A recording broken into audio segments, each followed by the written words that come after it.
Ladies and gentlemen, welcome. Once again, it's Thursday night. It is time for the American Sci-Fi Classics Track Quarantine Panel. Tonight, we're doing a panel that we thought of last week during the other panel. We all throughout the month of March, we were going to do tournaments.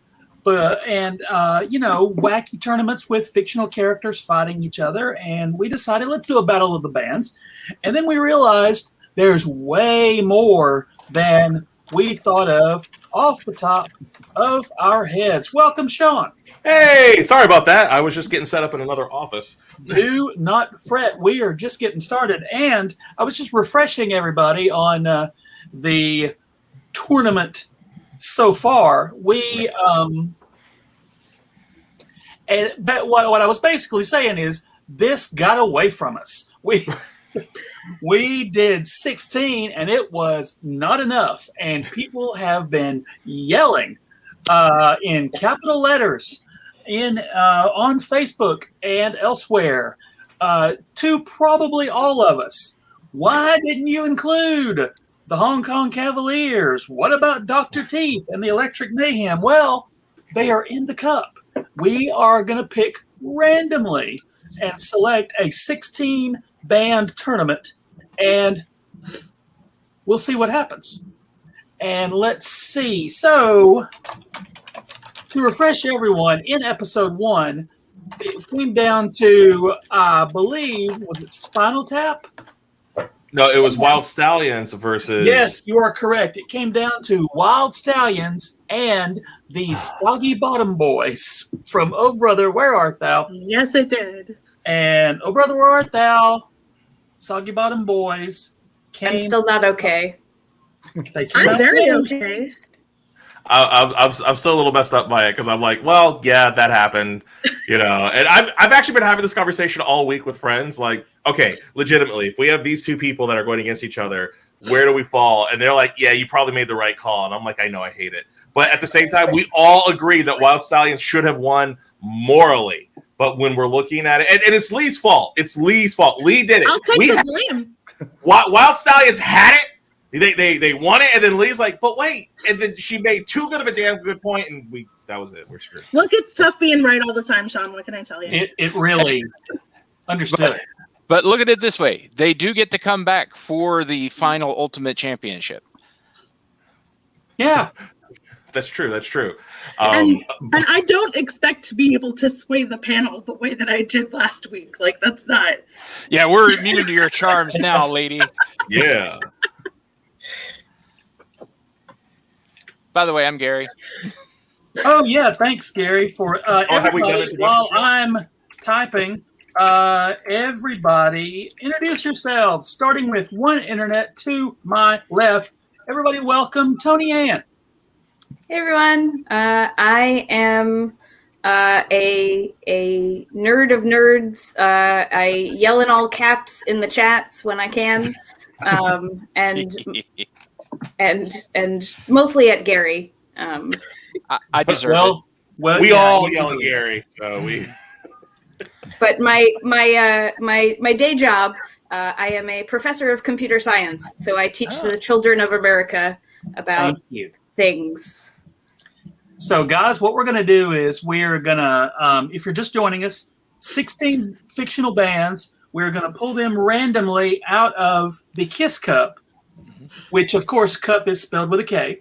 Mm-hmm. Why KISS Kup? Because if you'd never heard of KISS and you described and you described KISS to someone who had never heard of KISS, they would go, "Really? That's not real. That couldn't possibly." But oh yes, they are very real, and so is the menagerie of names in the randomly drawn KISS Kup. So are we introducing the rest of the panel, or are we just going for it? Let's go ahead and introduce the rest of the panel. Thank you, Lee, for keeping me in line. Two internets away from me. Somebody does have to. 2 internets away from me. Kevin. Hey there. No matter where I went, here I am, and I am ready to do this, gang. 1 internet south of Kevin is Chris. Hello, everybody. I'm prepared to cry because last week there were so many difficult decisions made, and I expect the same for this week. Yep. Now, diagonally from Chris, my unindicted co-conspirator, Jerry Mitchell. Hi, everybody. Yep, I am Joe's right-hand man, left-hand friend, and left foot cuddle buddy. I don't know where I was going with that. There's a lot of things going on. Yeah, and Keith, Oh Brother, Where Art Thou? It may not be a genre movie, but they are a fictional band, and this is opened up to all fictional bands, genre or not. Why aren't you on this panel? You're actually in a band. Fun fact, Keith had never seen Oh Brother, Where Art Thou until Sunday. What? Really? Well, then I found out that he had not seen it when he said, "Who the F are the Soggy Bottom Boys?" Well, then he's not bona fide, is he? No, he is not bona fide. He's not bona fide. Not bona fide. Not. My question is bona fides. But here's the thing: this got away from us. We had when me and Gary had this idea, we were like, "Well, this is going to be great," and we came up with 20-something names, and we're like, "We'll draw randomly," and it has grown, dare I say, exponentially. So we're going to do. There's a musical term for that, a rising chord or something, right? Yes, yeah. We're going to do. We have winners from last week. We're going to do some. We're going to do 16 more this week, and then 16 next week, Gary? Yes, we're going to do, we're doing the third round next week, which will be 16 more new bands. Then we're going to do the Arnold Schwarzenegger as a palate cleanser. And then we all will reconvene for the Ultimate Championship, where the final four from all three previous weeks will go into the cup to determine the true Ultimate. This is going to be great. Let's get started, everybody. Wait. Sean, and Lee? And Lee? And Lee hasn't had a chance to say hey yet. Look, it's already. He's ready, folks. He's ready to go. He's so ready to go. I'm Lee. I'm like the villain of the panel, apparently, but I am rooting for the Electric Mayhem tonight. I am repping the El Sleazo shirt. Let's do it. Nice. Lee, of course, taking the Alice position in our almost Brady bunch. And oh, Joe, we have another suggestion from Keith. Drats needs to be in the cup. Okay.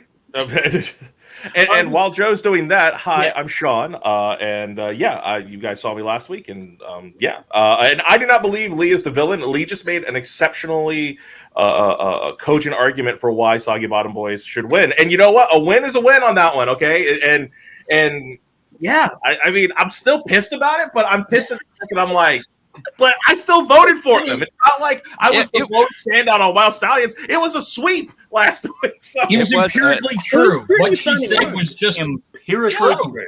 Henry Fonda wasn't the villain in 12 Angry Men. No, exactly. Yeah, but when you think American Sci-Fi Classics, there's not much more American than Keanu Reeves. Who's There's Canadian? not much more science fiction than time travel. Okay, maybe he is Canadian. I'm going to stop talking now. They ain't even old timey. Right. It's timey-wimey. It's fine. Old timey-wimey. It's all timey-wimey. Oh, brother, where art the stallions? What was the That's a band? good one. That is a good one. What was the band from the 10th Doctor who covered like nothing but ELO? Did they have a band name? Is it ringing any bells for anybody? Someone in the comments. I like it. Someone in the comments needs to give Somebody us that will information. figure that out. And Sean, did you get shorn between our last panel? I did, yeah. Okay, so I was having kind of a bad mental health day today. Nothing terrible. So you cut your bangs. Oh. I did. So, well, no, I'm also the wife and I were visiting our daughter this weekend, so I wanted to look all nice and respectable. So I was like, hey, let me cut my hair, and the wife's like, I'll do it. So jump into the bathroom and take the clippers to my head. So yeah, the floof is gone. So notice I'm not Professor Floofy hair this week. I'm just Sean. Man, yeah. I still miss Joe's Doc Brown hair. it's coming back. It's coming back. It's still I'm kind of working on it. there. It's getting there. I'm working on it. My child said, for the love of God, just cut it. And I eventually did. But, so Okay, the here band we is go. called Linda. It's from an episode called Love and Monsters. Okay. Okay. There you It's not a dream. Somebody said, Lee, I think that might have been a dream. Not. This Okay, time. anyway, here we go. Here we go. Starting out of the KISS Kup. Yeah. And we are randomly drawing. And we're sticking with the hot dog and Jabberjaw divisions, yes? Yeah, let's do that. Okay. Our two divisions are hot dog, based on the dog member of the Archies who could not speak but could play the tambourine, and the Jabberjaw division, which, of course, consisted of a talking shark. And the first band in our 16 band tournament is from the television show Chuck, Jeffster. Yay! So we're going to draw all 16 and then start doing our thing? Is that So who's going against Jeffster? Who do we got? Who is going against Jeffster? Ugh. What's that? Jeffster will be going against the Groovy Ghoulies. Oh, Man. Ooh, okay. All right. I'm down. That's a fairly decent matchup, actually. That's not too bad. Yeah. I have been very, very pleased at how well our random draws have done. I mean, well, okay. From Phantom of the Paradise, the Juicy Fruits. Yes. No. Veto. All right. I already know which way I'm voting. Whoever's against them. I love that movie. I like the movie. I just didn't like the band. All right. What I love especially about this thing is the deep cuts. Last episode there were, and Uh-oh. the Hong Kong Cavaliers. Oh, boy. Oh, the Juicy Fruits are going down, son. Madison, the Juicy Fruits are from the Phantom of the Paradise, a wonderful 70s Brian De Palma movie. It's his take on Phantom of the Opera as a rock opera. It's got Paul Williams. It is phenomenal. Yeah, So what Google you're it. It saying has- is that Madison and I need to watch that over Discord together because I haven't seen it either. But just Google it. It has like one of the greatest phantom masks. It's like a kind of like a bird like icon. It's really, really gorgeous costumes. But yeah, the band, the Juicy Fruits, has something to be, left to be desired. So, And straight from the 90s, hey, that's my bike from Reality Bites. God. all right. Really dug deep there. That was a very deep cut. That's what I love about this. I've been down such a rabbit hole all week watching videos of most of these on the list. And taking on, hey, that's my bike. Oh, no. From The Stand, Larry Underwood. Baby, Oh, wow. can you dig your man? Ooh. Oh, boy. Okay. One hit wonder, Larry Underwood. But you know what? That might have enough juice to get him through one round, though. We've had a couple of those. We had that last Rex week, Manning. Yeah, Rex Manning was one of those. Had enough juice to get through one round and then stomped. Yeah. Yeah. I lament that we did not get the Rex Manning, Larry Underwood face-off. Oh, that would have been amazing. Oh, from Beyond the Valley of the Dolls, Oh, Jesus. the Carrie Nations. Nice. That one I don't know. Oh, they're so good. Yeah, Sherman, yes, before that. It's who was it? Was Siskel, right? Siskel was the one who Roger Yeah, Ebert. Siskel. Was it Ebert wrote. Ebert. Was it Ebert? Yeah, Ebert. Okay, yeah. So yeah, Ebert wrote it, and it's a movie. Yeah. Of all the movies that were released, that is one It was of them. one of them. Yeah, this is deep cut week, apparently. Yeah, It definitely. really is.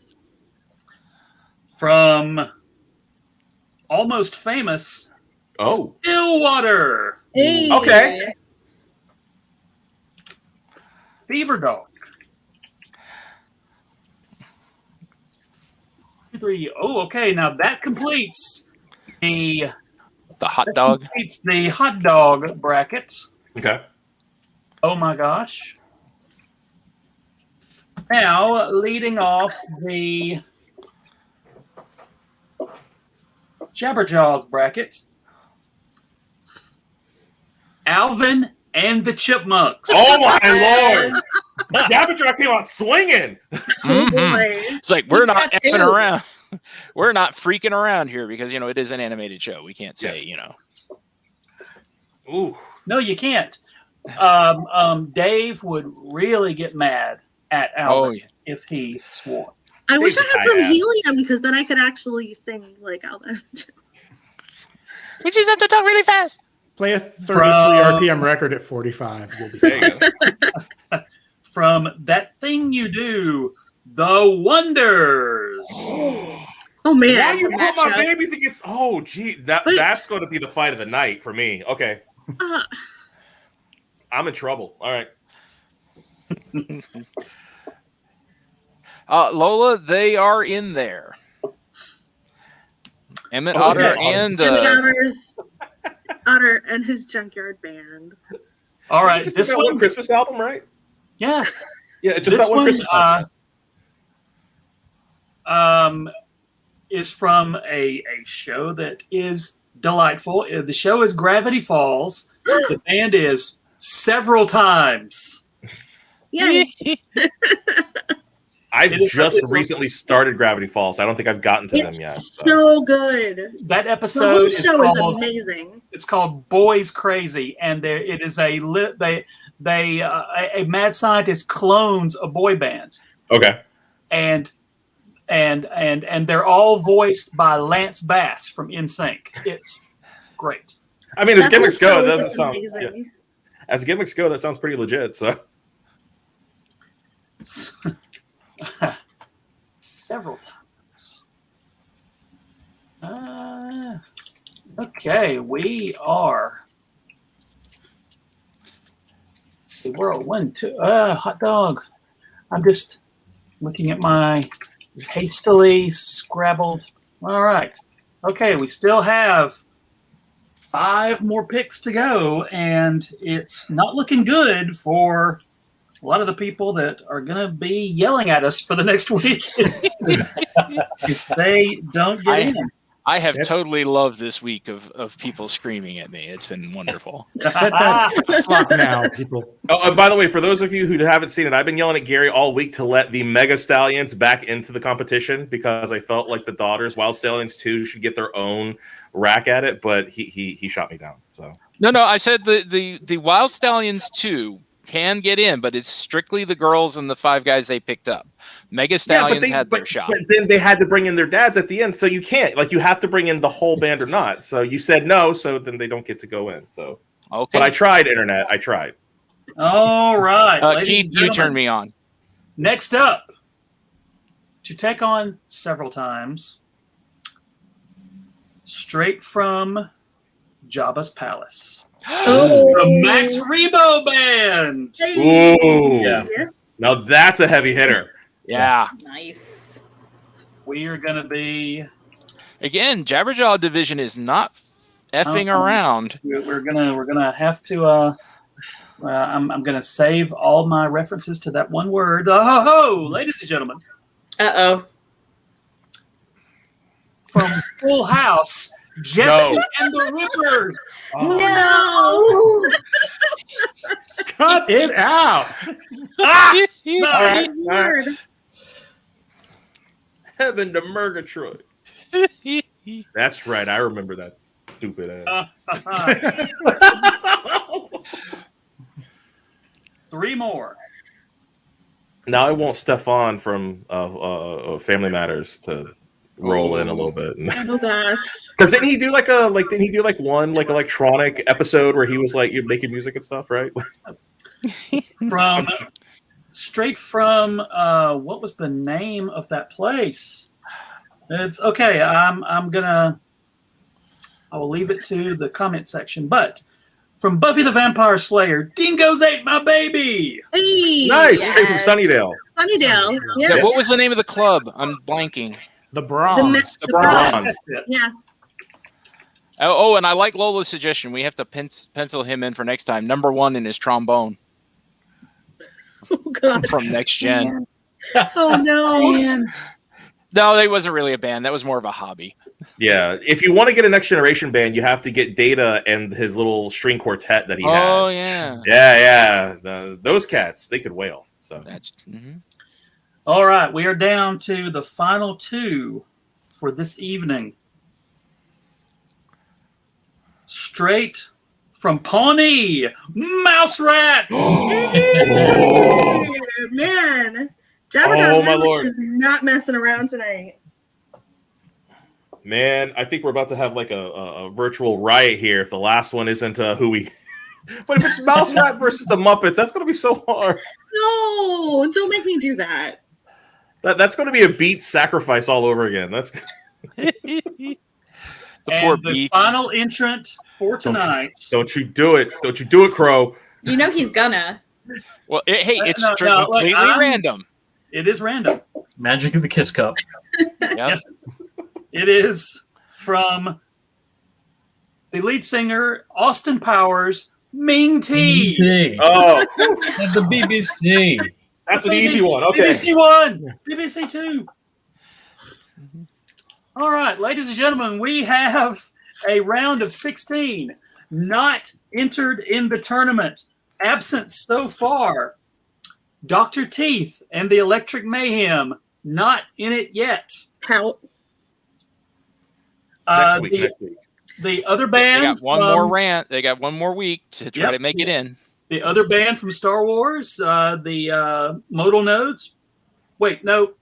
Yeah. Yeah, Yeah. Figure and Dan. Yeah, and the the Modal Modal Nodes. nodes and their Modal nodes. sweet jizz. Well, no, I believe, Family show. Gary. Right. This is a family show, man. That's what they called it. That's what they get called to it that. in the movie. That's what it's called. We'll The music. I don't know what version One of you're my favorites has also not made it yet. Straight from Jackson Heights, Sexual Chocolate has not made it in yet. Oh. Neither of the Travesty there. It is a neither travesty. of the Ninja Turtles. Like Yeah, the Ninja Ninja Turtles. Turtles? I did put, after the suggestion last week, I did put the Ninja Turtles from their coming out of their shell tour. I was wearing my shirt in solidarity, so I was I ready for still it. love that album. I don't know why. It's just fun. Yeah, no. Honest to God, when the Turtles actually Hey. get in here with the coming out of their shells tour, that's like if anybody's legitimately listened to that album, that's going to be a very difficult decision to like vote them off the island. You know? Oh, yeah. Because I mean that's legitimately like a bop. Yeah, and you know, Go Ninja slaps. I'm sorry. And also not making it in. Well, no, Buckaroo Banzai did make it in this Yes, week. they Yeah, made it he this did, week. Yep. And I'm looking in the random cup, or the randomness of the cup. Sister Mary Clarence and St. Catherine's Choir did not make it in this time. Oh right. They are in the cup. All right, ladies and gentlemen, let's get to it. First up in the hot dog round from Chuck, Jeffster. Jeffster. Oh, Kyle, Take it Deathclock is on. in the cup. Taking on from the 70s cartoon, the Groovy Ghoulies. So Jeffster was a band of two nerdy, were there just two nerdy dudes? Yeah. The Groovy Ghoulies are undead monsters. The Wolfman's not undead. That's right, you are correct. He is not. He is cursed. Yeah, he is cursed. First to prey on the souls, prey on the flesh of the innocent. But, it's a werewolf thing. It's fine. Groovy Ghoulies were created for the Sabrina cartoon, but they weren't in Archie Comics characters, but they were created for the cartoon, and then they got their own spin-off, and their songs are fantastic. And I'm just gonna automatically say I've never seen Chuck. I hear it's an entertaining show, but I resent it because they canceled Journeyman to give Chuck. Man. I forgot about if you were placing bets that we would get in a Journeyman reference tonight, you are the winner. Deep cut. Yeah, but I'm sitting here thinking about it, and as much as the Groovy Ghoulies, I mean, the Groovy Ghoulies are legitimately like a fun band. I'm going to go Jeffster, because if you've never seen Jeffster is just two guys, and all they want to do is make people enjoy their music. And okay, that was a perfect audio cue. Just FYI, that was amazing. So that sounds an awful lot like Wild Stallions, two guys who just want people to enjoy their music. Right? Yes. But what was great about them was that they're so bad they're good. I mean, they do so many great covers. Where if you actually get the Chuck soundtrack, you get the amazing soundtracks, and then like the last 5 or 6 cuts on each soundtrack that they released is Jeffster performing a bunch of different covers and original work, and it is freaking hilarious, to the point where Jeffster, I think in season 3 or 4, people were so obsessed with them and making appearances that they were going to do a music video one night. I think Chuck had a Super Bowl appearance after a Super Bowl, and so their big lead-in was Jeffster's new music video will happen after the Super Bowl. And they did stuff like that all the time. I mean, Jeffster is amazing, so I have to give it to Jeffster just because Chuck is a phenomenal show, and I love Jeff and Lester. They're your neighborhood idiots that you want to succeed, but you know they're not going to. I also have to give it to Jeffster. They're so dumb, and the band, like, they thought they were so convinced at one point that they blew up their place of work by accident. Yes! Like, went on the lamb. Like, it was so stupid. But they're so dumb and so entertaining. And like I can't remember who the actor who played Lester is. I can't remember his name. But that man can really sing. Like, he made a couple of appearances, I think, on Preacher. And he's really good. But Jeffster itself is so bad it's good, and they create havoc with their music wherever they go, and they somehow with the covers move the plot along, which is I think it's an amazing device. I really have to give it to Jeffster, and I could go on about that show. The Groovy Ghoulies lead singer, of course, preys on the souls of the living by consuming their lifeblood. But, That's metal. Look, Danzig does the same thing, and no one's getting on him for it. Nope. You are correct. Yeah. Yeah, I mean, quite frankly, from a pure, just like metal rock and roll, I mean, Groovy Ghoulies has got a great gimmick. And to be fair, there's only one of them who's going out and like consuming the souls. Frankenstein just wants love. Wolfman just has a bad hair day going on. So as long as you get Dracula, just like a little, Capri Sun, blood pack, you're good. Yeah. Cut him some slack. See, and I have to go with Groovy Ghoulies just for the simple fact that they were smart enough to put Frankenstein on drums. And that drum kit with the bones, and the fact that Drac is playing an electric steam organ. There's your steampunk fan base right there. I do want to tell everybody that after tonight's show, I'm going to put together a playlist of a YouTube mixtape, if you will, of the 16 bands that we are doing are presenting tonight, and that way you can see for yourselves what we are taught. You can go down the same rabbit hole that we've all been down this entire week. So we are at 120 comments, and we haven't even gotten past the first competition. Yeah. And I also want to address something from the comment section. This is a debate I've seen raging in the comment section for last week and this week. Yes. Here's the way we're looking at this. Okay. Yes, there are real musicians in these bands. Right. Yes, there are real musicians in Electric Mayhem. Yes, Electric Mayhem has actually put out albums, but they are still Muppets. And so they count as fictional. Someone made the comment about one band, the Ming T has Matthew Sweet and another people. Yes, but they're playing characters. They're not playing Matthew Sweet. They're not playing. Yeah, they are. Because the lead singer was frozen for 30 years. The lead singer is Austin Powers.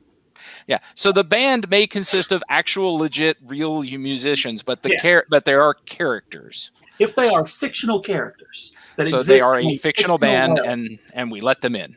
Yeah. And by the way, just as a sidebar, Joe, no matter what happens here in the next minute with Jeffster, Blaze of Glory is the music video you need to put in there because that's the one that they promote. I'm doing it. That's the one that they premiered after the Super Bowl, where they got like the fire exploding behind them. That's the one you put in the playlist. Just FYI. I'm doing it. It's so good. So let's go to the votes. Tony Ann. I gotta give it to the Ghoulies because Wolfie had a pet piranha, and who has a pet piranha? Like, that just makes it super awesome. That's metal. That is also metal. They are the ultimate metal band. Yes. And Kevin. I love monsters. I love rock and roll. They're like a Reese's peanut butter cup. I got to go Ghoulies on this. Chris. Ghoulies all the way. Wow. Lee. Jeffster. Now that we've recruited Tony Ann, that we've I know down into the abyss with us, it's possible Joe will have we to may do the have tiebreaker. And Gary. Groovy Ghoulies. You son of a. Oh yeah, I'm definitely going Jeffster. So 4-2, the Ghoulies advance. Bastards. But I also get it too. Oh, totally. Yeah. Oh, Beck Pano, her uncle had a pet piranha. Good on him. Hey, that's awesome. And now the next round is the Juicy Fruits Versus Buckaroo Banzai. Oh. And the Can we Hong just Kong vote now? Do we have to argue this one? Like, I don't think so. Both great films. I mean, I have Clearly, thoughts on the we're Hong all in Kong agreement. Cavaliers. clearly the winner is Juicy Fruits, right? Given how Go. famous Buckaroo Banzai is in the world of that movie, they're playing kind of a smallish club. Wouldn't they be playing Wembley Stadium? yeah, but wasn't really? that the club near the testing center where they did the car, right? So it was that like Mm-hmm. it's like a that was like secret the- show. Yeah, like like Okay. how I grew up in Columbia, South Carolina, and Green Day and like the Beastie Boys would come in all the time. They would put up a fake name as to what they were going to be, and they would show up to this place there, and they would completely fill out the show. So you would have a Beastie Boys show, and we all knew who they were, but they would be like your cousin Ralph's band would be what they promote themselves as, and they would just fill up the whole place. So yeah, they did that, and Green Day would do that quite a bit. So in my brain, my own personal headcanon is that's what Buckaroo Banzai did. Is they just put on a little impromptu show. I mean, I love that movie. It's kind of a limp cover of Rocket 88, but I'm going to go Banzai and the Hong Kong Cavaliers. So, Yeah. Gary, tell us about the Juicy Fruits in Phantom of the Paradise. Juicy Fruits were the house band by Swan, the main villain of the movie, who is this basically Faust character. He basically makes them do... They're a chameleon band. When the 60s beach stuff is popular, he has them do that kind of song. And then they do like 2 or 3 different numbers. The big one being where they make the undead lead singer who ends up getting killed, which is one of the first goth acts as far as I'm concerned. Someone Super Like You is the name of the song, and it's a banging song, and it's the one song by the Juicy Fruits that I will legitimately love. But I gotta go Buckaroo, man. Buckaroo. Yeah. Wherever you go, there you are. There you are. And just, I mean, a lead singer who's so sensitive that in the middle of the performance goes, wait, someone's crying. Yeah, look. Yeah, you didn't. Vince Neil never did that from the Motley Crue. Did. No, he just banged his head that one time, right? Mm-hmm. Do that. Vince Neil stops the concert. Wait. Someone is unhappy. Mm-hmm. All right. Yeah. Yeah, No, I mean songs seriously. by Paul Williams. The man is a musical legend, but Buckaroo, man. Are we agreed on Buckaroo Banzai? Anybody else have a thought? Look at, like I said, deep cuts are coming out. Do you want us to do like a show of hands for Buckaroo? Just yeah. Buckaroo. All right. Oh, We clean have sweep. That's a sweep. Our first sweep of the evening. Buckaroo Banzai Sorry, Swan. goes across the 8th dimension into the next round. And kick the Juicy Fruits ass. Yeah, Big time. which is sad. I was rooting for the fruits, but Rooting for the fruits, Gary. That was kind. You know what that is? That's kind of like the beats from last week. There's just Yeah. no way. There's a steep competition on that one. So The KISS Kup is cruel sometimes. It is a cruel mistress. it's terrible. And now up next from Reality Bites. Oh right. Hey, that's my bike. Taking on one of the last survivors of the plague that struck humanity, Larry Underwood from The Stand. All I remember about Hey, That's My Bike is they do that really terrible cover of Violent Femmes. Right. They do. They really do. Yeah. Yes. Look, guys, it was the 90s. Lots of people did terrible covers of the Yeah, including the Violent Femmes did bad covers of their own music in the 90s. Yeah. So. I love how I- Winona Ryder spends that whole movie talking about how hard she's worked on her documentary. And I'm like, all you did was sit around your house and film your friends with your camcorder. Really? Actual documentaries Well- require leaving your house usually. Hey, look, it's a Gen X thing, man. It's a Gen X thing. Minimal effort. I mean, honestly, there's just not a lot there on the bike front. It's just, you know what I mean? Like I'm trying to come up with something nice to say, but there's nothing there. You know, I mean, and when you look at Underwood from The Stand, I mean, frankly, you have it is one of the most repeated little phrases. The baby, can you dig your man? Just from if you go through the volume of times Stephen King wrote that into the damn Stand, especially the unabridged version. It's in there 1,600 times or some shit like that. I mean, it's a lot. And I still have no idea I can't in my mind figure out how it goes, even though now I've heard In the 90s version, in the 90s miniseries, there's a bit of a "Hey baby, can you dig your man?" It's very much Bryan Adams pop rock. Yeah. And then the most recent one they did just this past year and into this year, it's a little bit more folksy, a little more bluesy. It's really good. But at the same time, I think Stephen King hamstrung Larry. And I think Larry's going to get through this round. I really do. But I think he's not going to make it much further because that title, Baby, Can You Dig Your Man? Horrible title. Yeah. Horrible title for the song. He was, if I remember correctly, he was kind of like this was going to be his one-hit wonder. Yeah. Yeah. And he just happened to be at the top of the charts when the world goes to hell. So Right. Congratulations, Larry. Right place, You right never got time. Never got the chance for that second hit. Nope. Baby, This can might you be another. dig This your might be man? our second shutout round in a row. All right, let's do the vote then, I guess, unless anybody else has something to say. Hey, that's my bike. And Larry Underwood. Second. Clean sweep. And I would like to thank Ren Sims for backing me up on the first goth performance. Awesome.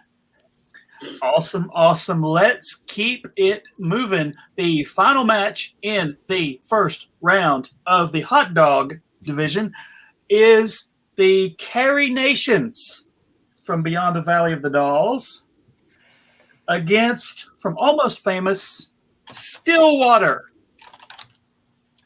The lead singer, of course, is a golden god. It's the guitarist, I think, actually.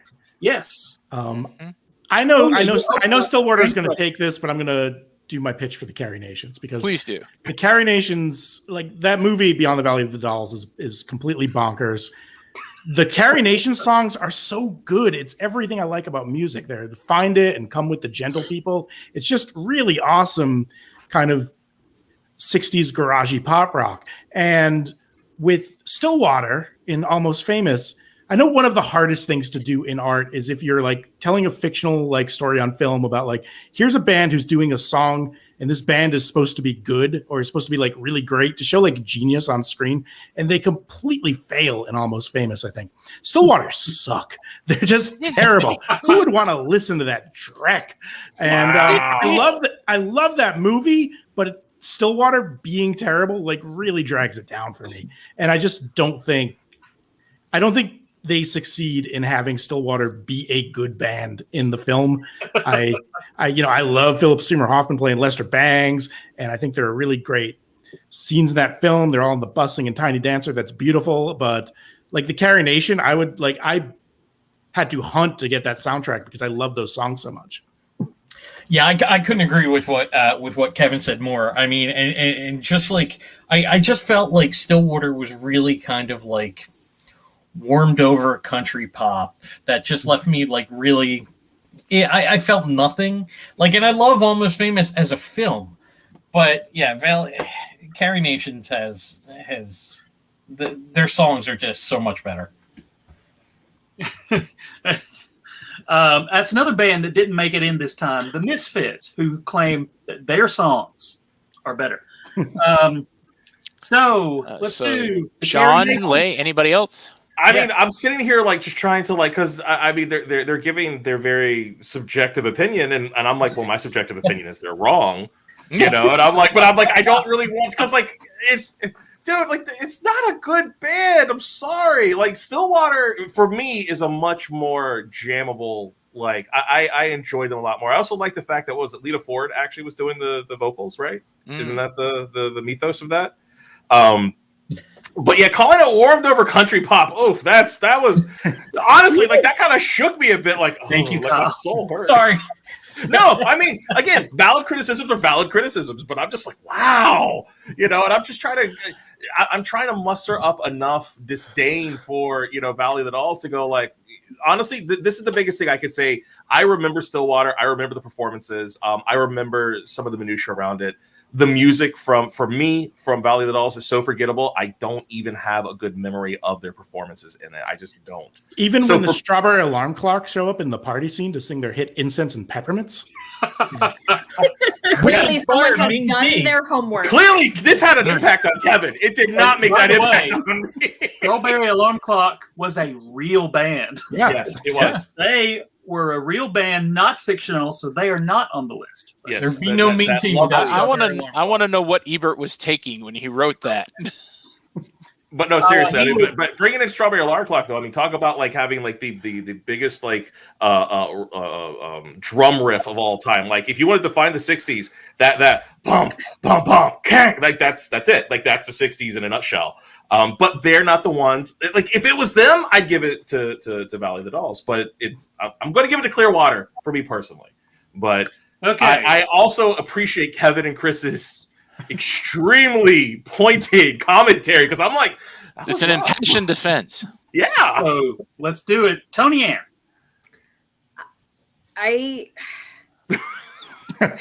See, that's me. Not so easy. Sean emulated all of my feelings, but I also haven't seen Valley of the Dolls in like eons, so I'm giving it to my Almost Famous peeps. All right, Lee, Kevin. Well, we know what Kevin's voting. Yeah, and Chris also for Carrie Nations. Gary. I'm a mutant. I don't like the movie Almost Famous. I don't like Cameron Crowe or his movies, so I'm just voting on a personal bias for the. Oh wow, Gary, that's my cousin, man. Cameron Crowe. This might go to We're Judge Joe to tiebreak. And Lee. Yeah, Lee's been suspiciously quiet. Oh, I've never seen Valley of the Dolls. I don't have anything to say about them. But I really like Almost Famous, so I've got to give it to Stillwater. Joe. And so it looks like we have a three-way tie. We have a tie. I'm on Stillwater. I'm on Stillwater here. So. Let me see. I feel like I want to go with the Carrie Nations because of all of their all of the strong arguments from Kevin and Chris, but Stillwater was from a movie directed by someone whom I'm claiming to be my cousin, but is not really. We are not related, but nepotism.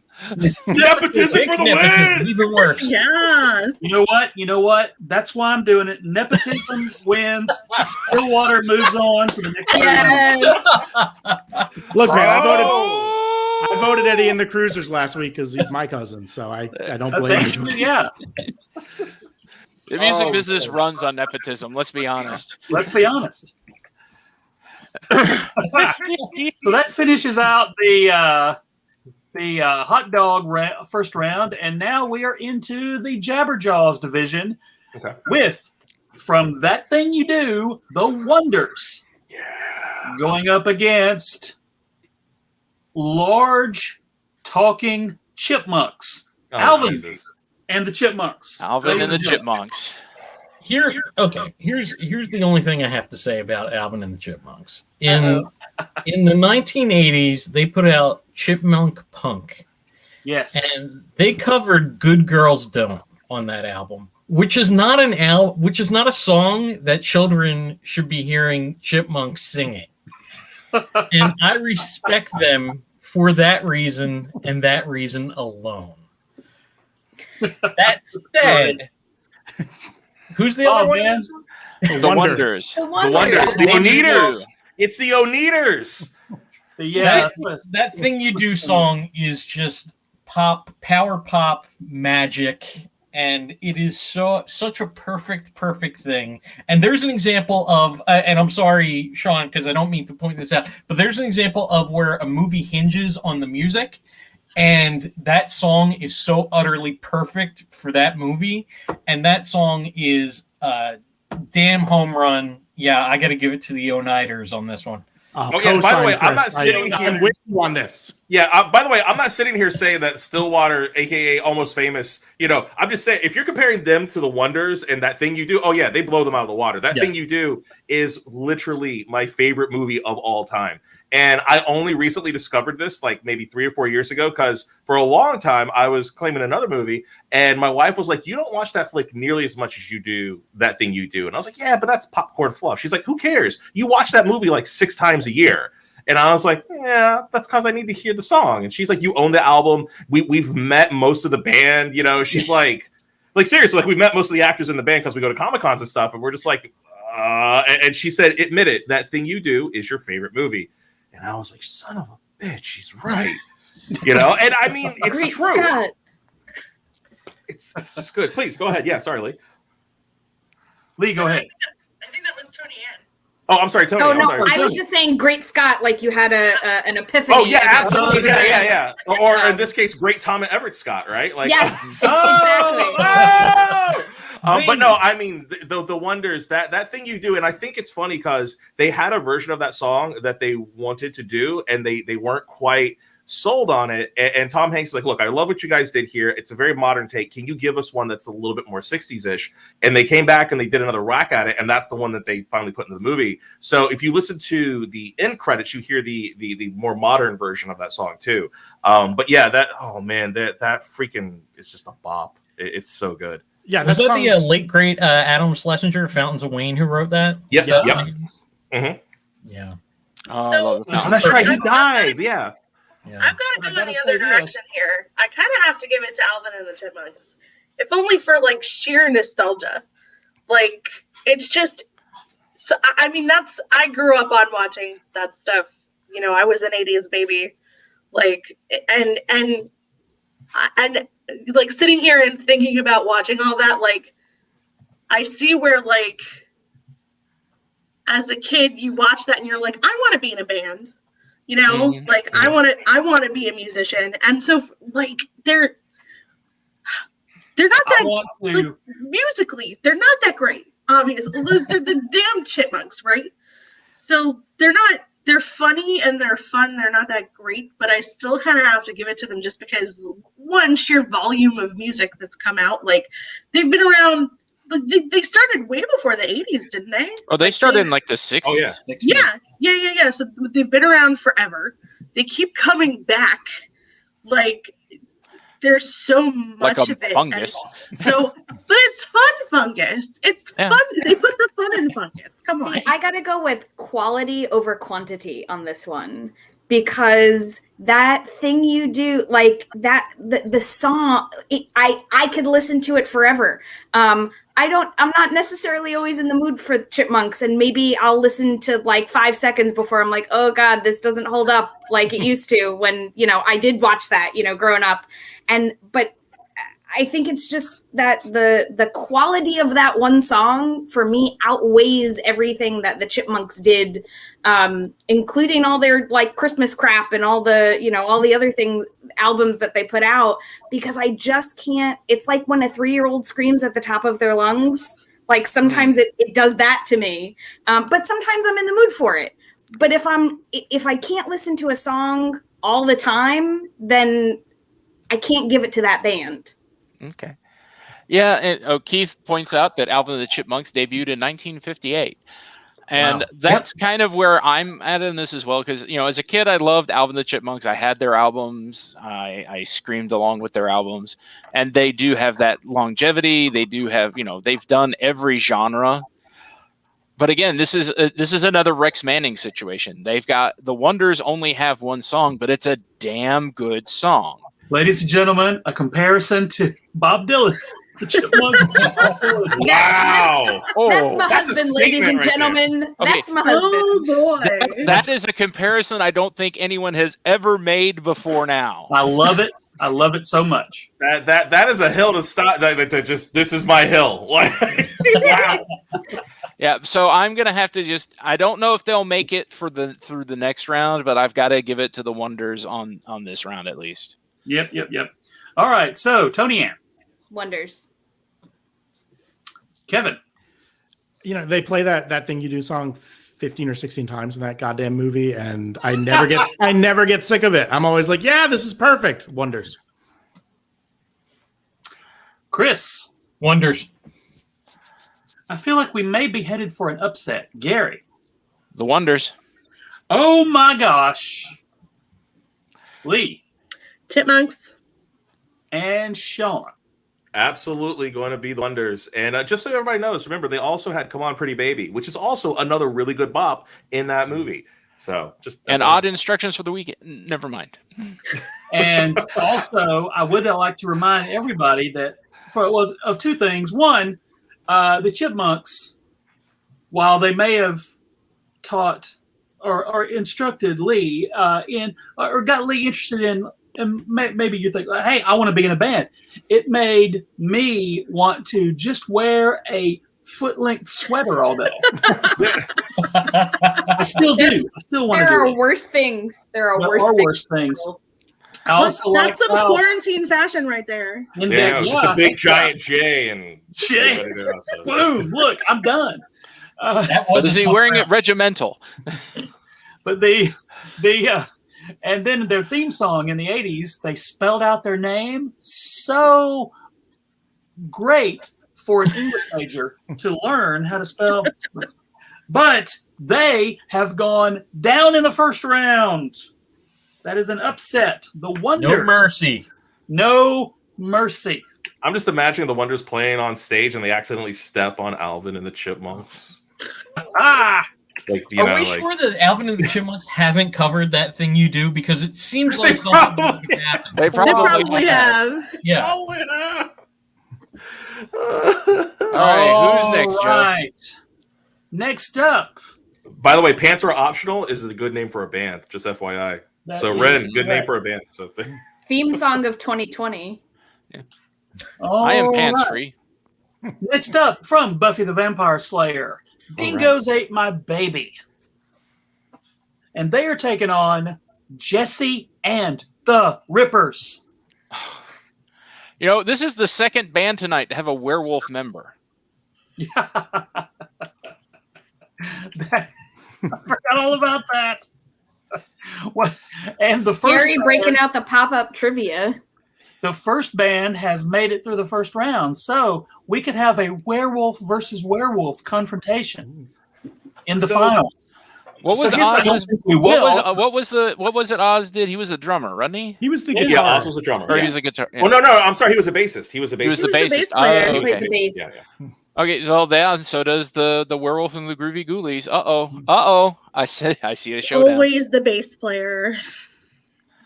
So my question is this. Okay, so Jesse and the Rippers, I know they did a lot of Beach Boy covers on Full House, but I don't remember. Did they ever have like a unique song for them? I believe they did. Did they? Because I'm sitting here thinking about Dingoes Ate My Baby, and I think we heard a couple of covers and a couple practice sessions, but I don't really remember hearing a lot of music from them. They were more of a theoretical band on Buffy versus something that we actually heard, right? No, not true. There was a band called 4-Star Mary who were kind of like a generic alternative band, and their songs were the Dingoes Ate My Baby songs. And there may be two or three that would get like repeated at the Bronze throughout the run of the show.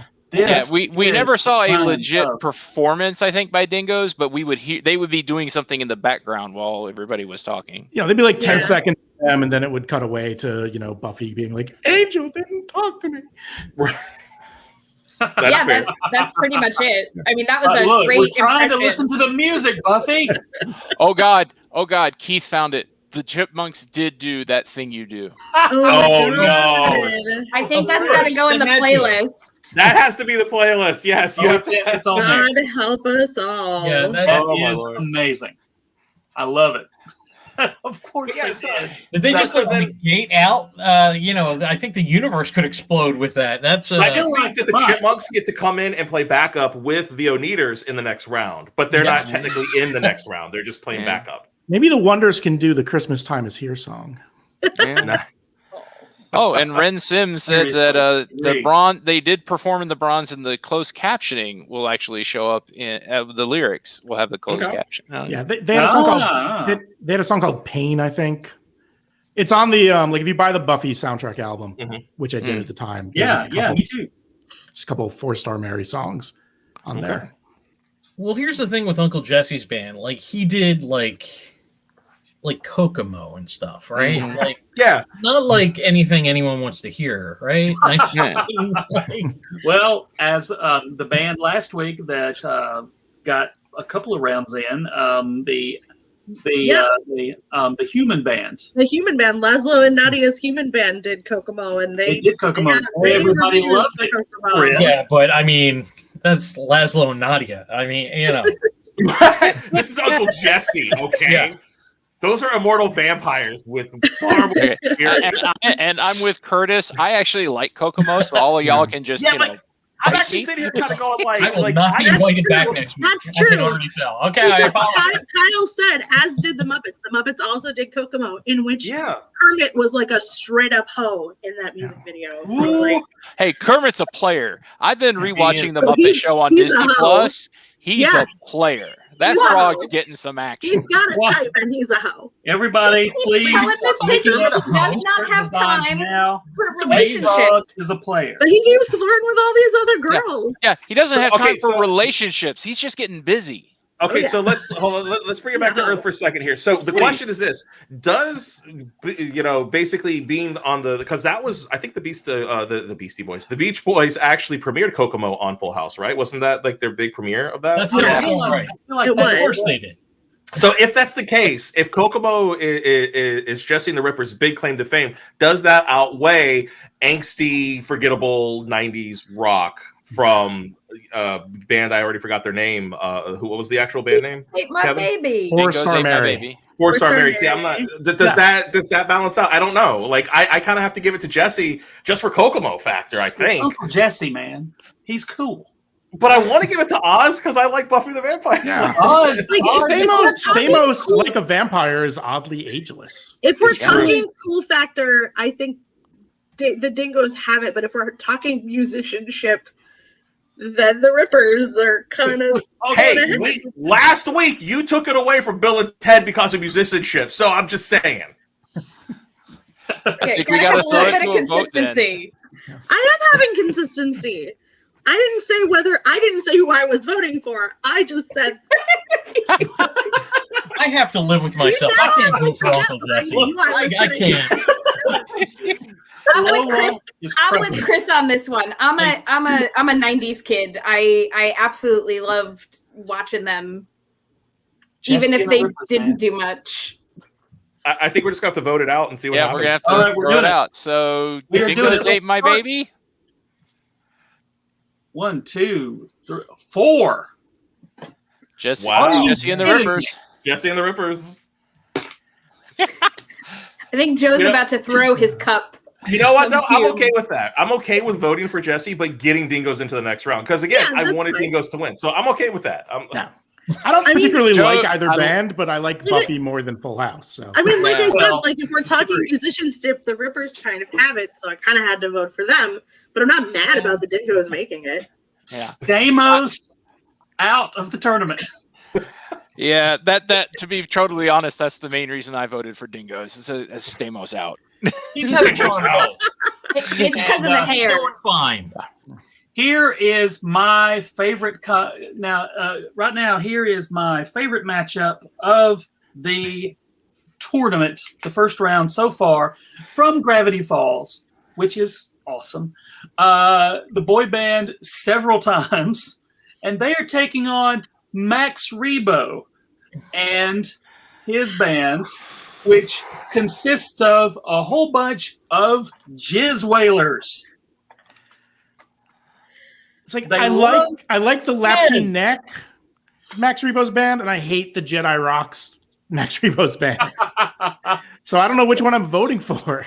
The jizz wailers. This is a real thing that they call the music that the Max Rebo band plays. I did not make that up. Look at you, just Google it. They call it jizz. I'm not saying what some educated people might use that word for. I'm saying that is what they call Joe? that music in Joe, Star Wars. we have a party foul. Uh-oh. Madison is actually pointing out that Max Rebo is not the jizz band. That's the modal nodes. That's the modal nodes, yeah. So we will talk about more. We'll do more talking about jizz when the modal nodes. We have to begin. remember, this was Lucas who came up with this. He has no idea. Are we I don't sure know he what has his no model idea? nodes Are do. we like really sure he has no idea? But here's what I love. Just like jazz music, now. Hey, wait. Where's the thing? Yes, that comment. Now we are in the technicalities of Their jizz fusion. the jizz fusion. Whoa! All right. That's my cover band. And right there. Um. I'm dying to work so- blue here, folks. I'm just dying to work blue. Well, so Keith points out that Joe is as well. Yes, but we'll So- save that for figuring All out. So here is what we're gonna do. I do want to. Where did I put it, so to speak? I'm just I sitting would- here, and every argument I have to argue for Max Rebo, I think is actually an argument against Max Rebo, technically. I hate when that happens. Don't you like? Because from empirically, just from it's Star Wars. Like I want to give it to Star Wars, but then I'm like, but then we have to think about the songs we heard, and in the original, we didn't really get a whole lot other than Max kind of playing a couple notes on the piano, and then in the special edition, you have that crazy nice doodle song that bing boom bang da bing gang gang, and You I know, don't it's a know if that's, banger. That is but a I don't know rock. if necessarily Yeah. there's enough people on this panel that's going to give that banger status. Is the question? Oh. So here, if you guys can hear it, and of course this will be in the playlist. This is several times. I don't know if anybody can hear. Well, if you put it I'm next just to the gonna jam out microphone, there maybe. myself. There it is. Okay. All right. Well, I enjoyed that 5-second clip. We have now been demonetized by YouTube. Yes. If that gets us demonetized, I mean they're really scrubbing the algorithm because you could barely hear that. So We were never. We were secretly monetized, and I kept it all from Gary. Okay. So let's go. Do we have any actual arguments? Yeah, Max Rebo. Come on. All right. The problem is, like a few people have said so far, there are two very distinct Max Rebo bands. There's the original Max Rebo band with their song that was like, I forget. yeah. And then there's the Jedi Rocks from the special edition, which is objectively terrible. So like, it's But just in the best way, kind of like it's so bad it's good. Like it's the movie. Exactly. It's such a banger. Like you just like I can't hate it. Like, Yeah, I do admit, I'm like, with when Lee on this one for Yeah. sure. You can't hate it. And Like, like No, I don't hate can. it. I definitely don't hate it. I do. It's possible. I'm like, living Kevin has objectively, figured out a way. Yeah. yeah, like objectively, I agree with Chris. It is not a good song, but it's so not good. It comes back round and It's is such a, good. it's the fact that it exists is so misguided and crazy, and I think know. Elton John helped write it, and like it shouldn't be there, right? Yeah, right, It should right. not be Like there. John, but it's they brought there. this to, right. They brought this to John Williams, John effing Williams, and they said here, and he was like, "This is my jam. Like I am down with this. Like that's what John Williams listens to on the water when he's just." Okay, guys, we are over an hour and we have not gotten out of the first round. So let's put it to a vote. Max Rebo. All right, Max Rebo goes on to the next round. Now, the final match in the final round of the first round from Pawnee, Mouse Rat. Mouse Rat. And they are taking on the band fronted by Austin Danger Powers himself. Right there. Mouse Rat all the way. Mouse Rat. Mouse Rat. Mouse That's Rat. 4. Done. Okay, we're done. Damn. BBC is a great song, but Is it Mouse good? Rat's better. Okay, now let's go back to 5,000 Candles in the Wind gives that band a pass immediately. Like just done. I legitimately cried when they had the Little Sebastian Memorial. Yeah, when Little they had Sebastian, that. come on. Oh, Oh. Sebastian. I actually Yeah. have that album downstairs. There's a guy, I forget his name, but he makes the fake band albums and whatnot. I have it framed. I have the 5,000 Candles in a Wind. It's called Learn to Fly. In Nice. like glass downstairs in our living room. So yeah. Very nice. Now let's go to the next. Let's go to round All right, two. so yeah, what are our Next to the standings hot now? dog division, Oh yeah, who won in hot dog? the Groovy Ghoulies are taking on Buckaroo and the Hong Kong Cavaliers. Ooh. 70s versus 80s. Okay. I'm saying if Buckaroo and his Cavaliers can defeat the Electroid invasion, I think they can defeat a bunch of well-meaning and musically inclined undead monsters. Except for the werewolf, who's not undead. Yeah. Tough. I figure that Buckaroo comes up with a cure for the werewolfism. And then makes it Taking- a Yeah, and they just become part of the Hong Kong Cavaliers. Yeah, they They're would. all- Oh, can you they're see all that at walking the end of Buckaroo? Yes. Yeah. Oh, absolutely. Oh, yes. Yeah. So Yeah. Buckaroo Yeah. Banzai? Buckaroo Banzai. Buckaroo. Yeah. All Buckaroo. right. Sailing into the next round Well done. on the rocket ship straight into a mountain. Now, coming up next, Larry Underwood from the stands, who survived the end of humanity, taking on Stillwater, who barely survived, who did not, I don't think, survive the 70s. Ooh. Now, the guitarist, as we pointed out, the guitarist did survive a dive into a pool off the roof of a building. But again, Larry Underwood survived the Captain Trips pandemic. There's actually a better scenario there, Joe, that you're missing. Okay. All right. So the lead singer of Stillwater claimed that he was a golden god. At the end of the stand, Larry Underwood is literally picked up by the hand of God as he detonates Newton, Las Vegas. I gotta go with Larry Underwood. When God says "You my boy, boo," and picks you up in a nuclear explosion, you're still dead, but you go into your eternal resting place with God, like chauffeuring you there. I gotta give it to Larry Underwood. The dude claimed he was a golden god. Larry's Yeah. we're both. God showed up. He was in the front row for Larry Underwood. I mean, like he was front row. I'm not sure I mentioned that God hand throwing the horns before it grabs Larry. Oh, that would be hilarious, right? God's like, you rule. Bro. Because in the 90s version, or not in the modern day version, you actually saw a godlike cloudy hand. Yeah. Just Yeah, the hand of God has been in every version of The Stand, be it in the novel, the extended novel. It was like literally like a glowing white touched by an angel hand in the 90s. And in the most recent one, it was like that cool cloud with the lightning coming off the fingers like Palpatine. It was pretty cool. Yeah. So. Yeah. Madison, your comment at 10:10. Yes, please do the mashup. Do the mashup. So I guess we're saying Larry Underwood. I'm next way to Larry Underwood on that one. Yeah, I'm continuing my grudge against Cameron Crowe. So I'm not having a good time in either of these shows, so I'll give it to Larry. Poor Larry. He survived a plague and then got blown up by a nuclear bomb, but God took him home. So that.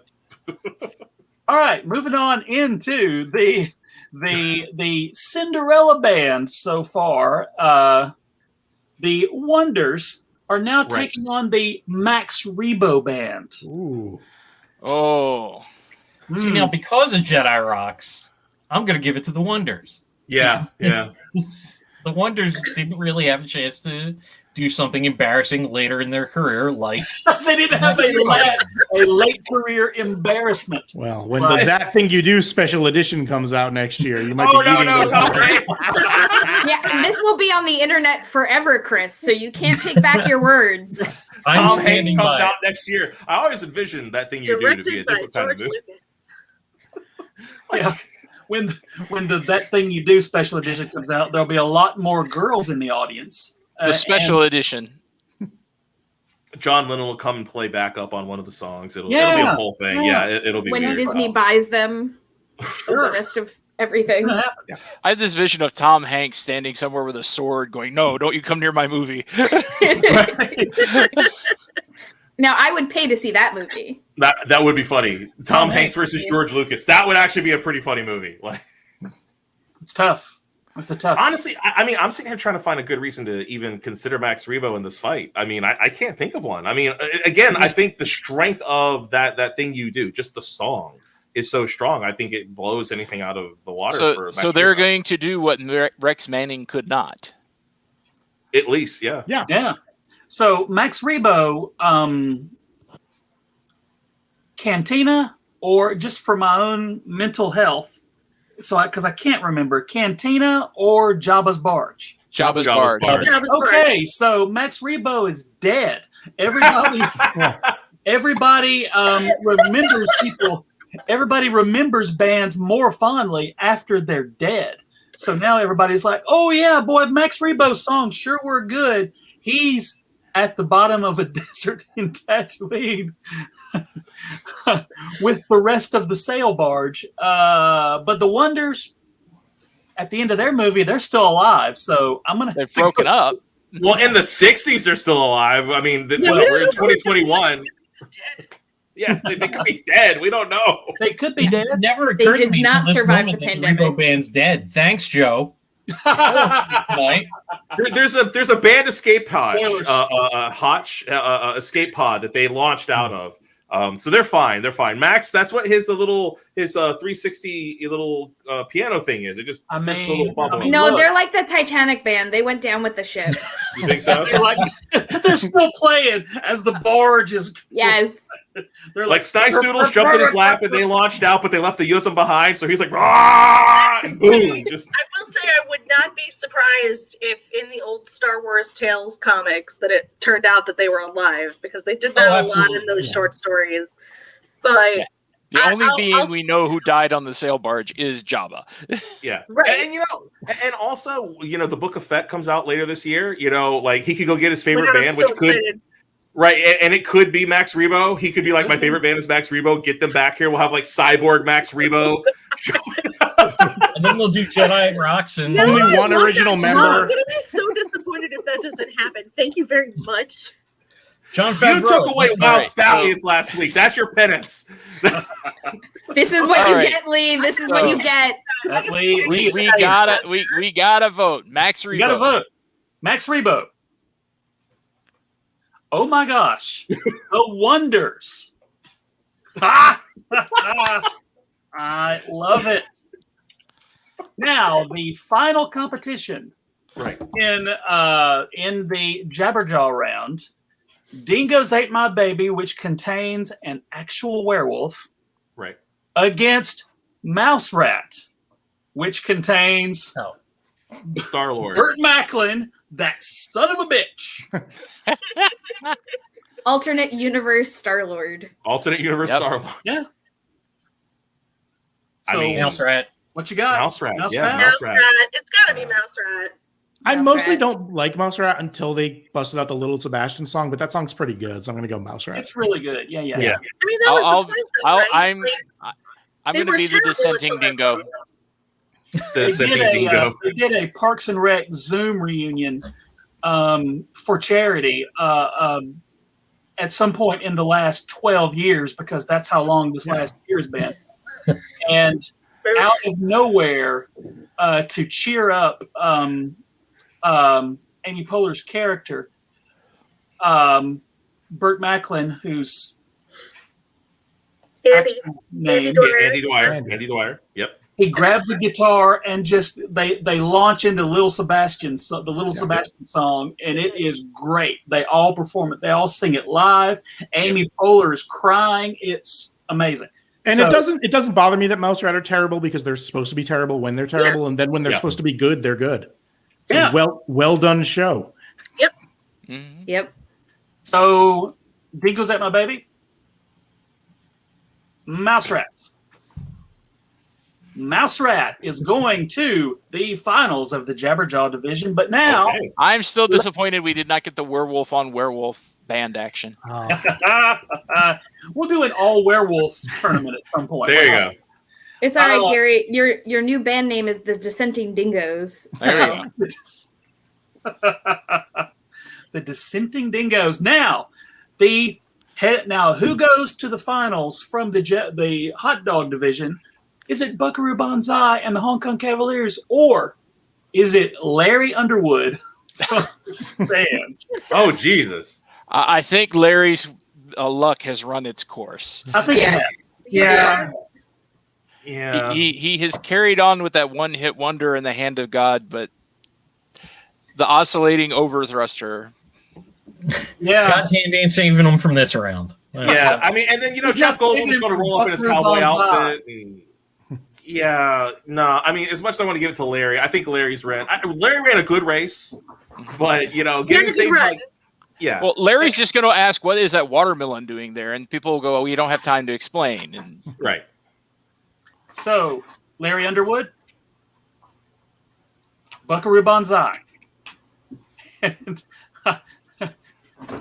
it's not for Larry to make He's got to make his stand. Yeah, no. He has to make his stand. That's right. I mean, and if we're going in like a canonical, they're facing off. Remember, he basically just got recalled by God. So he's basically a pile of ashes in this particular tournament. So it's a pile of ashes versus the entire band of the Hong Kong Cavaliers. I mean, it's so plus the Groovy Ghoulies. Plus, with backup band Groovy Ghoulies, because they've now been inoculated and they're that is correct. The Groovy Ghoulies are now members of right. Yeah, you've been integrated. So now the Wonders against Mouse Rat. Tough. That one's got to hurt. Got to go with the Wonders, because I mean, that thing you do is still better than any of the musical output of Mouse Rat. And I mean, I love Learn to Fly, but I mean, you just got to give it to the Wonders. The Wonders had bops. Yes, Professor Zoom is voting for the Wonders. I think we may have our finals. Let's see. The Wonders? The Wonders? Complete. We love Mouse Rat. Just me. All right, ladies and gentlemen, that hurt. Buckaroo Banzai and the Hong Kong Cavaliers. And the Hong Kong Cavaliers are taking on the Wonders. Oh. Okay, so but wait, hold on. Wait. We didn't frame this properly. It is Buckaroo Banzai and the Hong Kong Cavaliers with the Ghoulies as backup versus the Oneders, aka the Wonders, with Alvin and the Chipmunks backing them up. Yeah. Yeah, that definitely makes the difference.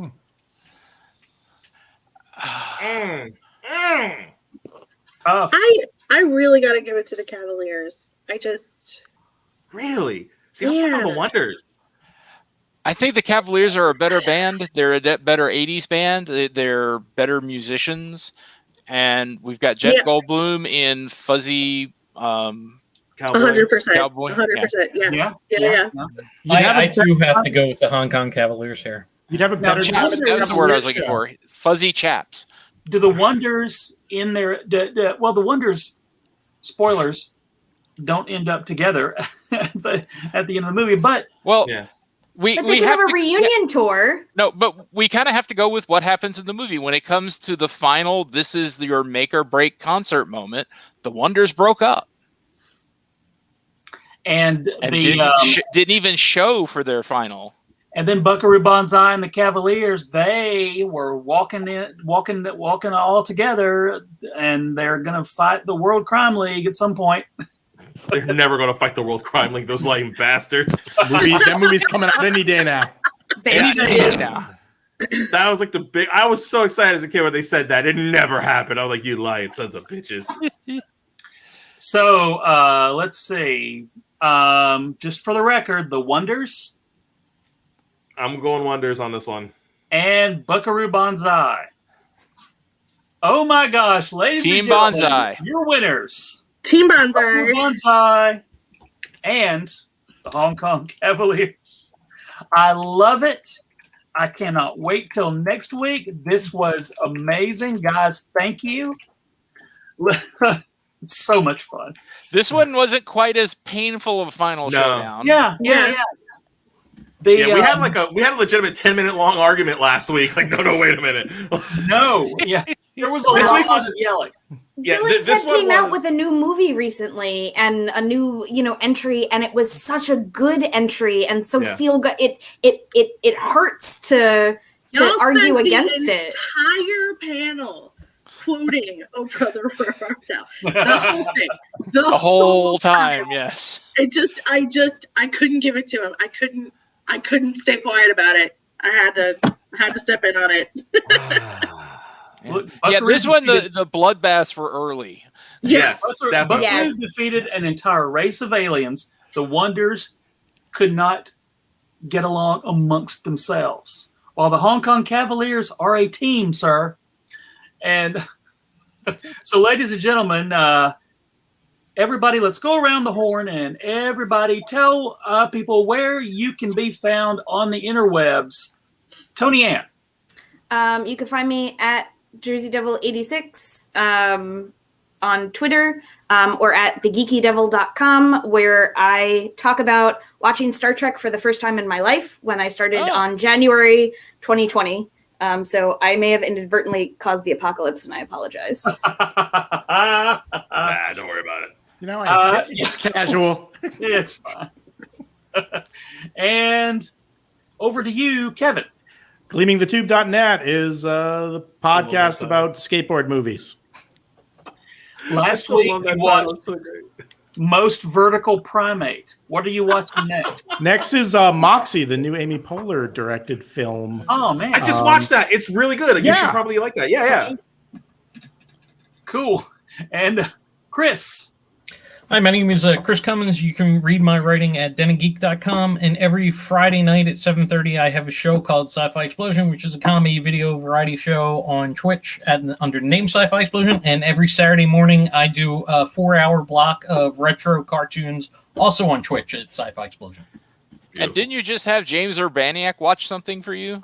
A friend of mine, the Billy Ocean music video for Loverboy is my favorite thing in life. And my God, Tabris hired James Urbaniak to watch the Loverboy video and share his thoughts on it because he had never seen it before. And so he detailed his thoughts on all things Loverboy, and you can see that on my social media. It's amazing. Great. That's amazing. And Gary Mitchell. You can find me on the Twitter, and you can find me here every week with that guy up there. We've been doing this since 2012, Joe. Yeah. And we're just going to keep on rolling. We're going to keep doing it until someone makes us stop. And then when they do, we're still going to do it. Until someone hits us with a trank dart. And Lee. You can find myself and my partner in musical crimes, Madison Matricular Roberts, at Salacious Crumbles on Bandcamp. Neat. And not leastly, Sean. Yeah, you can find me on most social media at NumaZ. So if you want to follow me, you can just right there. And also, we have a Twitch channel, twitch.tv/popcycled.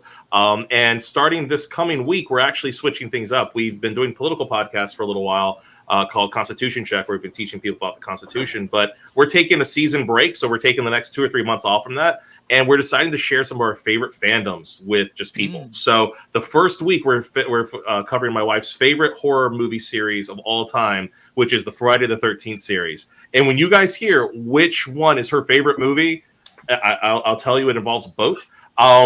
It's her love of this movie is amazing. So it's going to be an hour of us just talking about Jason Voorhees and how much she loves this damn boat. You have that new box set, right? I do not have the new box set. You've got to get the box set. I think I might get it for her birthday. You've got to. I have it. It's a thing of beauty. That's awesome. But yeah, so that's going to be the first thing. But yeah, we're calling it Random Fandom, and we're going to do it, I think, like twice a week. So yeah, so come and join us for Random Fandom. That'll be next week. Just keep an eye on my socials, and we'll tell you guys when we're going to set it up. But guys, thank you very, very much. Throughout the quarantine and throughout this last year, I hope that we collectively have given you guys a few minutes of not thinking about everything sucking for a little while. And we will be back here next Thursday night. Round 3. Round 3. Even more bands are coming out of the KISS Kup next time. And here is what we... so round 3, everybody will be back next week. Everybody watching now will be back next week. We already canceled your plans. You don't have anything going on next week. You got to come back here. And everybody like this video, subscribe to it. Links to everybody's socials and the things they are doing will be in the YouTube show notes after the show. And follow us on Facebook, facebook.com/group/American Sci-Fi Classics. We do this kind of nerdy stuff all the time. Thank you guys very, very much. And join us next week when Gary will say, Symbol, I barely know her.